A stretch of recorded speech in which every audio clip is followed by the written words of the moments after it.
Customers often ask me how to place a placket into a seam. This is a simple seam on the selvage, could be in the back of a skirt or a dress, and you have an opening here. Now I've stitched in black thread to make it easier to see what we're doing in this tutorial. I've cut a placket on the bias, which simply means that it's cut at a 45-degree angle to the edge, the selvage of the material.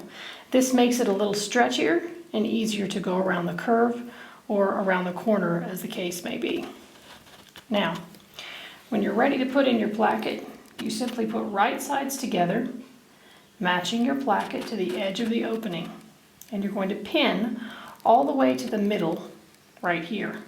As you can see, that's right in the center. And then you're going to continue pinning until you reach the other edge. I've pinned my placket in place. The red pin marks the exact center where the seam has stopped. I want to be careful when I pin that I don't accidentally catch this bit of material behind, because this is going to stay free during our stitching process.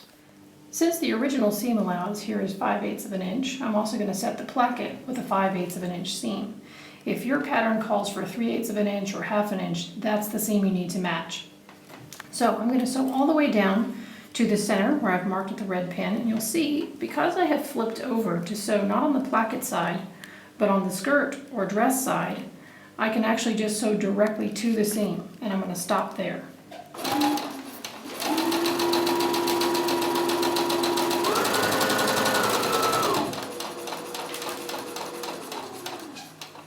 Okay, I reach the seam and I reverse, and that makes a perfect connection.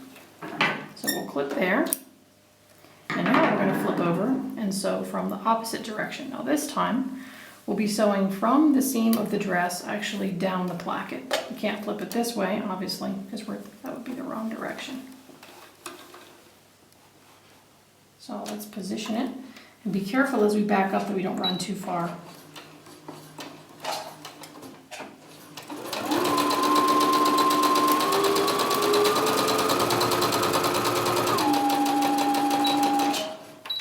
Once again, flip off, and we will trim our thread ends off. And let's take a look and see how this turned out. Here's our dress seam, and here is our placket perfectly set into the middle. To finish the inseam placket, we're going to press it neatly.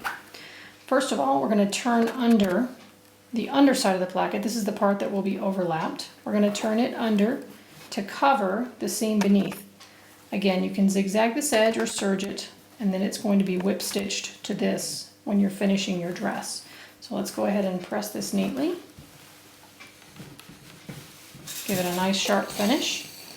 This one needs to be pressed all the way to the inside because it's going to overlap the inseam placket here.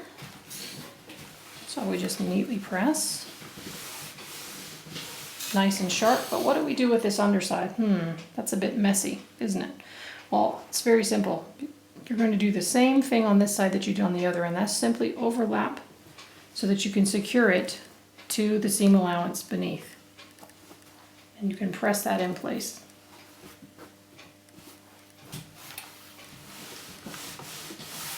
So when you're ready to finish your dress on the inside, you'll just whip stitch down one side and down the other side, being careful that your stitching doesn't show on the outside of the dress. So if this is lined, you'll be whip stitching to the lining. If you do not have a lining or you're working with something sheer, you can actually just do some hand tacking down the inside of the overlap so that it doesn't show through, and it's just stitching through here to secure this in place. Now you have a neatly finished inseam placket and you're ready to go.